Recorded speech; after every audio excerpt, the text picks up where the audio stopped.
Hey guys, thanks for stopping by. It's Sean here from VaporFerver.com. I got a new review for you today. I'm kind of excited about this one. It's VaporFi's all-new VOX 100 watt temperature control box mod. This thing's a beast.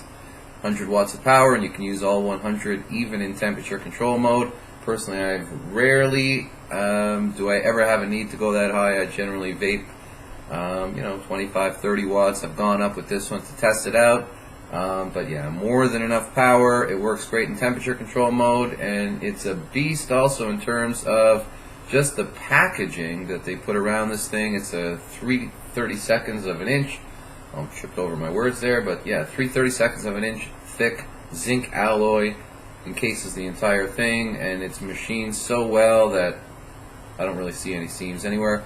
But yeah, let's get right into it. Let's take a closer look. I'll show you some of that. I'll show you some of the functions, some of the temperature control, and then we'll come back up. I'll vape on it a little bit more, and I'll leave you some of my impressions. But so far, I gotta say, I am enjoying every minute of it. Let's take a closer look, and we'll come back up in a few.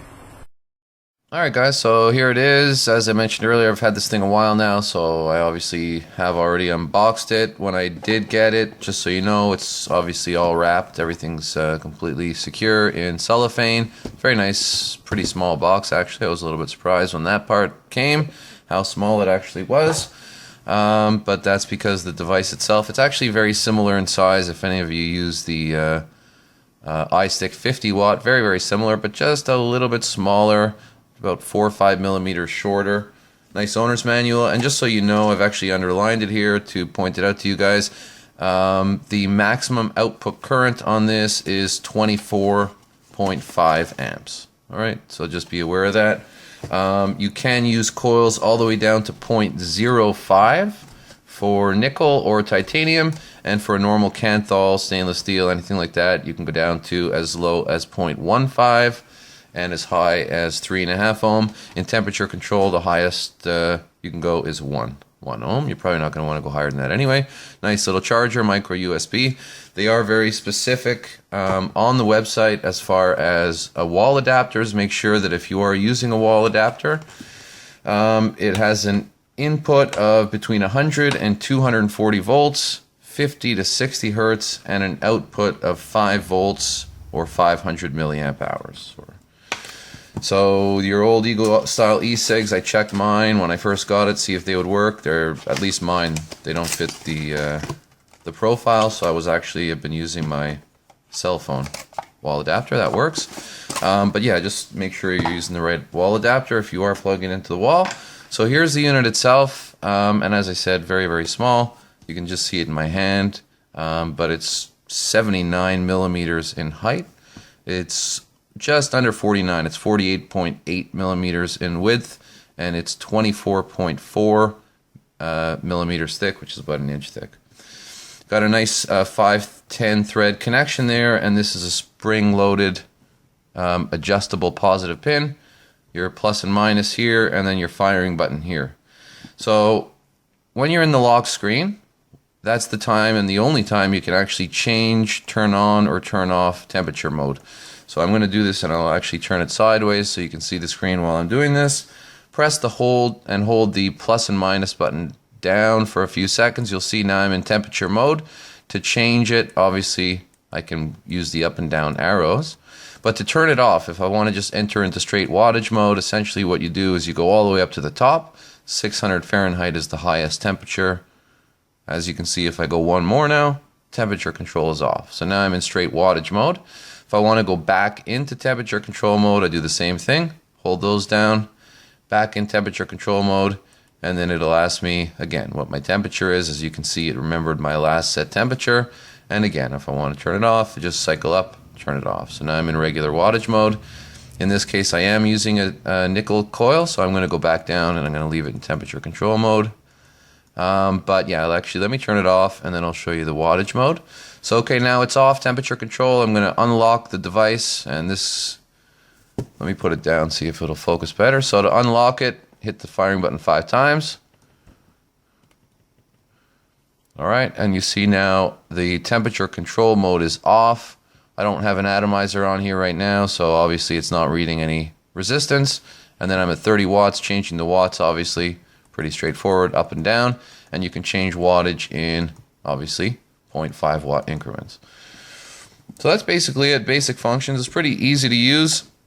The other thing I really like about this, when you look at it, and I actually thought initially it was stainless steel, I have come to be corrected. It's actually a zinc alloy, but it's encased in a 3/32 thick zinc alloy. I mean, it feels almost indestructible. If I look at it, I don't see a seam anywhere in terms of the wraparound with this alloy. And even on the bottom itself, I mean, it's so well machined, I don't see a seam anywhere on it at all.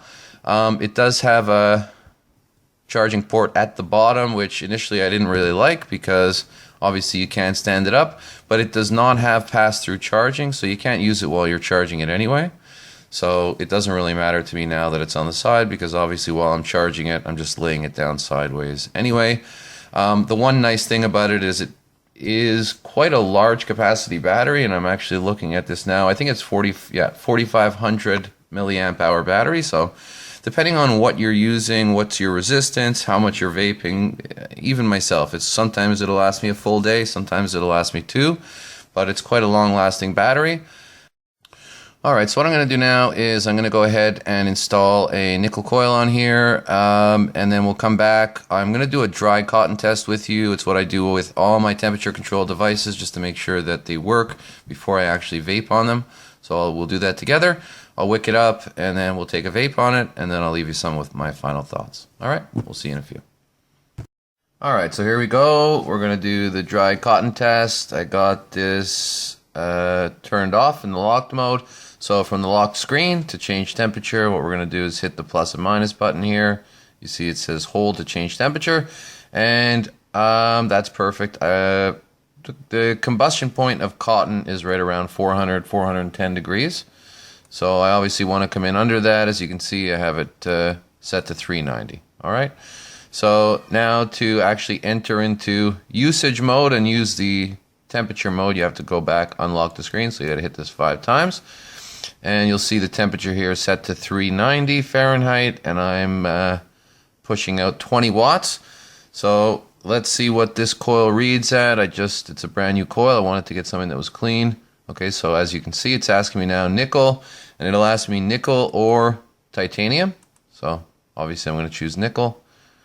And new coil up or same coil down. So I'm obviously put a new coil in here. I'm going to push up.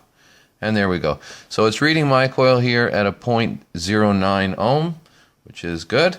You'll see as you use this, especially with nickel, I haven't used titanium on this, but you'll see the ohms actually increase as you start using it. So let's hit the fire button, and we'll check out the temperature control. Make sure that it works. Temperature protect. I saw a hint, just a whiff of smoke. And I smelled just like it was just starting to burn. Let's take a look at the cotton. Okay, so you can see a slight, just a touch of discoloration. It's not actually burnt, but obviously if the combustion point of cotton is 410 or between 400 and 410, and I'm at 390, as it gets close, it'll probably discolor. This cotton's obviously bone dry. It's not the same as when you have liquid on it, but the reason I do this dry cotton test is to make sure before I vape on it that it actually does have the temperature protect, and you can see very clearly that this does. I've moved the cotton over slightly to just try it one more time, and let's try it one more time. Actually, this time what I'll do is I'll put it this way so we can actually see the coil. Okay, again, a slight hint of smoke, and we'll do it again with the screen. So again, it's showing me temperature protect, and this time I really don't see any smoke at all. Okay, again, temperature protect, no smoke. Let's take a look at the cotton. Okay, so this one I ran 3 tests, and I saw a slight wisp of smoke on the first 2, nothing on the last one. So obviously the chip, as it gets used to the coil, it'll be much better. So at protecting the temperature, with nickel, and let's see how the ohms are reading now. Okay, it still shows a 0.09, but I do notice that after I'm using it for about 5 or 10 minutes, the ohms will actually increase. So That 0.09 will probably, after about 5 or 10 minutes of use, become a 0.13, 0.14, something like that. And obviously with e-liquid on here, none of this would have happened. But on a dry cotton test, when I'm coming as close to combustion as that, you know, it's pretty understandable that there would be just a slight bit of brown on the cotton, but there's no burning whatsoever. Just like I say, just a little bit of browning. So we know the temperature control works. What I'm going to do is I'm actually going to re-wick this with a proper Japanese cotton wick, and then I'll take a vape on it. We'll try a few different temperatures, and I'll leave you with some of my final thoughts. Alright, see you in a few. Alright, so I figured I'd just come back now that I got it all wicked up properly. We got some juice in there, and okay, here it is again, locked mode. So now I'm going to, well, actually no, I'll leave it right where it is as far as temperature goes. Let's unlock it, and we're at 20 watts. Let's check out some of the vapor, and you'll see what I mean. You'll never see this coil actually glow, and you'll see, alright, perfect. Slow. Let's take a look at the screen while we do that, just so you see what it actually does. You'll see how it stops.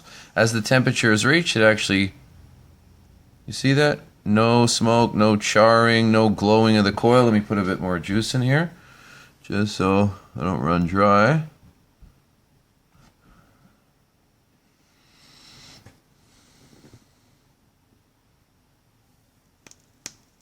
Beautiful. Perfect. Alright, so let's vape it. Yeah, so in terms of power, this thing is fantastic. In terms of temperature control, as I mentioned earlier, temperature control is still something that, I mean, it's relatively new in general to me. I've only been playing with it for a few months now, 6-7 months. So it's something that's a little bit different. It takes a little bit of getting used to, but I actually am enjoying it much more. My vapor is just much more saturated. There are some times during the day that I'll like a warmer vape. In old days, I would have a separate coil that was a thicker gauge, and then go back to a thinner gauge when I wanted something cooler, and just vape on lower watts. In this, I actually have total control over the temperature of the vapor, which then, of course, by the draw speed and the air resistance, I can control the thickness of the vapor. I mean, it's fantastic. It gives a lot more control to the vapor production, and you're really able to tailor it much more to your specific taste, you know, in terms of how you like it, thinner, thicker, warmer, whatever. It's really up to you. Obviously, building your own coils gives you even more power, gives you a little bit more control, but, you know, the way they've come these days with the organic cotton, I mean, the flavor is pretty much right there. And, you know, now with nickel, titanium for temperature control, I mean, you can use tanks right out of the box, no problem. Yeah, a winner as far as power, certainly there. Durability, like I say, is one of the main things for me. I tend to drop these things often. You could probably drive a truck over this thing to no effect. It's lasting, I mean, again, that's going to vary on how you're using it, but it depends. Some days it's lasting me a full day. Other days, I mean, other times it's going I've had 2.5 days on one charge, but I'd say on average about a day and a half. And then, you know, it takes about 2 hours to charge, which really is not that bad. The only thing I don't like about the charging aspect is that you can't use it while charging. But quite candidly, I rarely would anyways, just because I'm not going to be sitting near a plug. And, you know, while it's actually charging, I'd rather just leave the darn thing alone anyway. But just so you know, you can't use it while it's charging, so you obviously have to use something else while that's happening. But overall, yeah, fantastic mod. I was using the 50 watt. I still use the 50 watt to temperature control VaporFi. It's also great. I don't need 100 watts most of the time. In fact, even at 50 watts, usually I'm not going that high. I'm at, you know, 25, 30. 35 watts is, you know, pretty high for me. So for me, it's more than enough power. I don't even think I need this much. Like I say, the 50 is more than enough. But yeah, I'm going to put links here. Check it out. It's a great little mod, more than enough power, works great. And like I say, it's probably one of the most durable box mods on the market right now. So yeah, awesome job. I'll see you guys on the next one. Take care. Happy vaping.